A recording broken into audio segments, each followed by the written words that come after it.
Ciao, sono Giacomo Rossi e sono un cantante e vocal coach e oggi risponderò alle vostre domande. Rispondo a Ugo che mi fa notare giustamente che nel canto moderno è abbastanza controproducente pensare allo sbadiglio per allargare, per alzare il palato molle, quindi allargare il nostro tratto di risonanza. Lo stratagemma dello sbadiglio è molto utilizzato nel canto lirico, nella classica, perché appunto lì abbiamo un'impostazione molto diversa che deve creare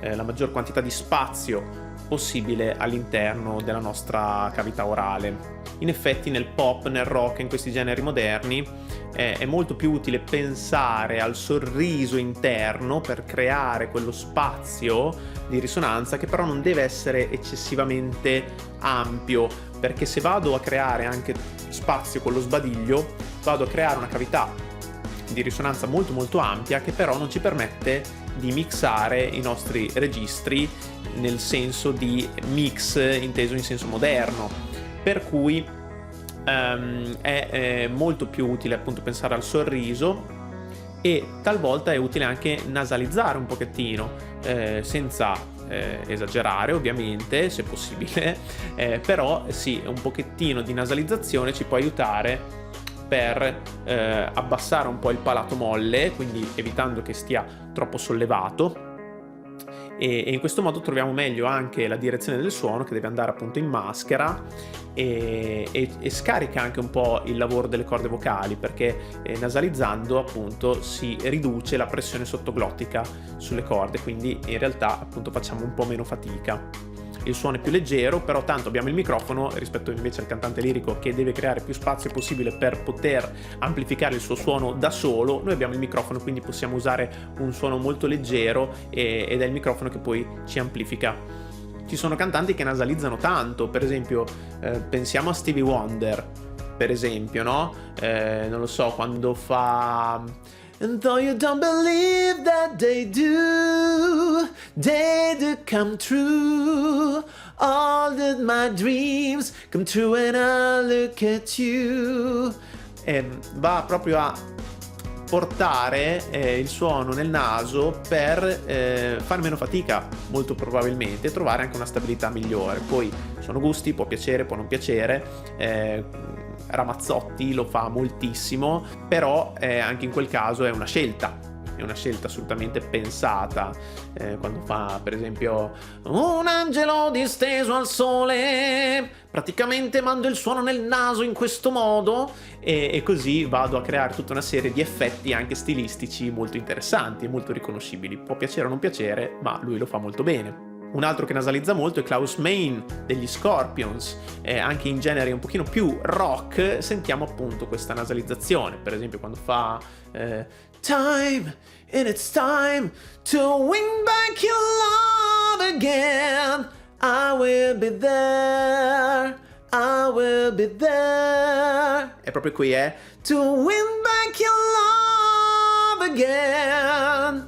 In questo modo va a creare appunto una risonanza interessante, che però non è troppo ampia, e si aiuta anche lui col sorriso, quindi tira sugli zigomi e cerca il sorriso interno per creare un pochino più di spazio e quindi non andare a schiacciare troppo, perché nasalizzando comunque si toglie spazio, ok? Quindi invece di fare to win back your love, che non ha spazio, va a allargarlo un po' col sorriso, però il palato molle non è assolutamente alzato in questo caso. Spero di essere stato utile con questa risposta.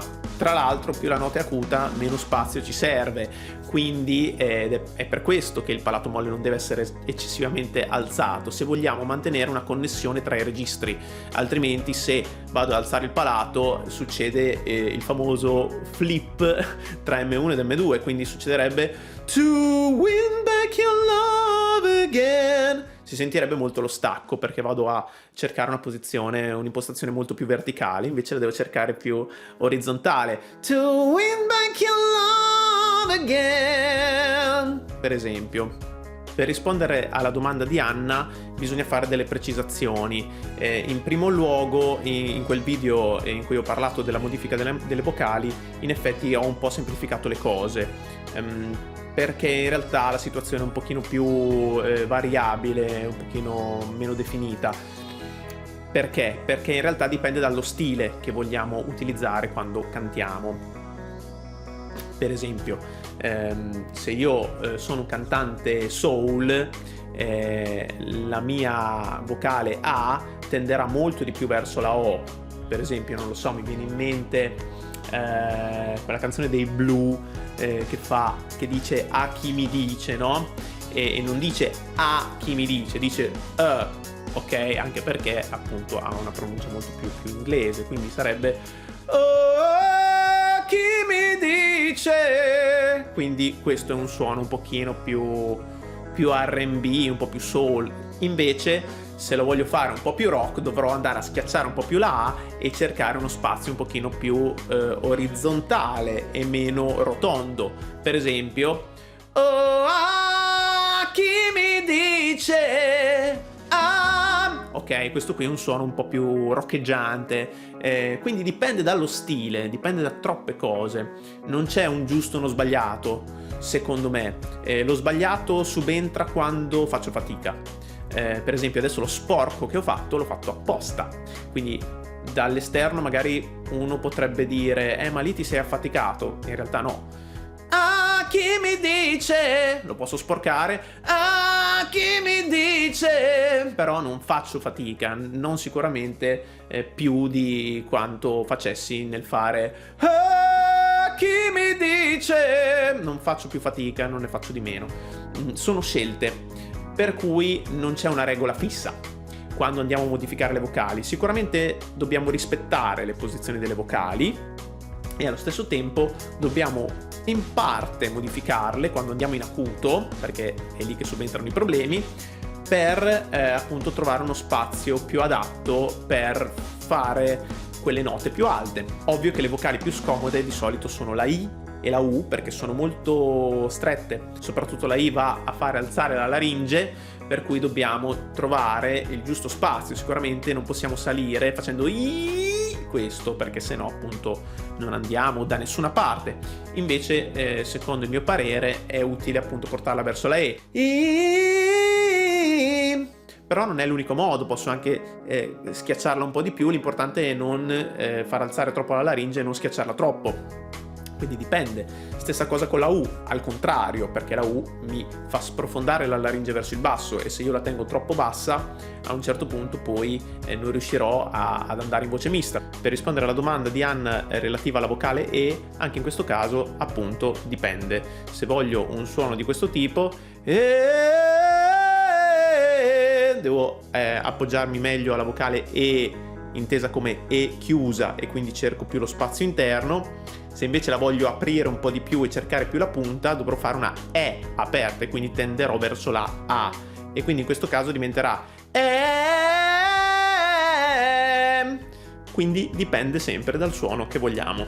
Quello che vi consiglio è di farvi seguire da un insegnante di canto che appunto vi dia degli strumenti per capire qual è la cosa migliore per voi, in base alla vostra voce e allo stile in cui volete cantare. Rispondo all'ultima domanda sul falsettone. Allora, questa è una tecnica che io non conosco tanto, sarò sincero, o meglio la conosco ma non l'ho mai applicata più di tanto perché non ho mai avuto la necessità di farlo. Ad ogni modo il falsettone è la tecnica che utilizzano i sopranisti, quindi i cantanti uomini che vogliono imitare il suono di un soprano. Quindi il soprano è appunto una classificazione della voce femminile, il sopranista invece è uomo.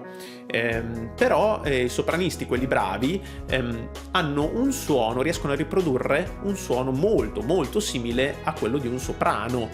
Quindi a occhi chiusi, se tu ascolti un sopranista molto bravo e se ascolti un soprano, non dovresti riuscire a distinguerli.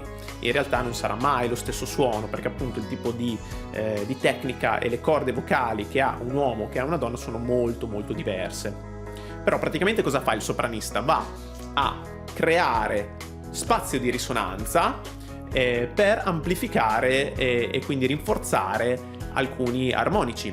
Per cui invece di fare semplicemente un suono, e tutto questo si fa ovviamente in voce di testa, quindi in M2, invece di fare semplicemente un suono di questo tipo qua, lo va a rinforzare con gli armonici creati dalla bocca. Quindi per esempio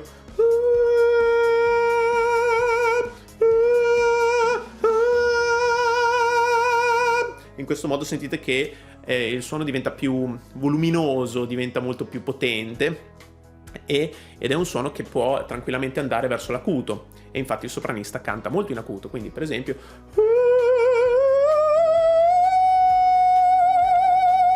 sentite che assomiglia un po' al suono di un soprano. Io non lo so fare, ecco, io vi ho fatto un esempio così per darvi un'idea, però poi dovrete andare a sentire i sopranisti, quelli che lo sanno fare davvero, ecco. Grazie per aver visto questo video, se vi è piaciuto lasciate un like, iscrivetevi al canale, lasciatemi pure nei commenti domande che potrebbero diventare il tema di video futuri. Ci vediamo al prossimo video, ciao!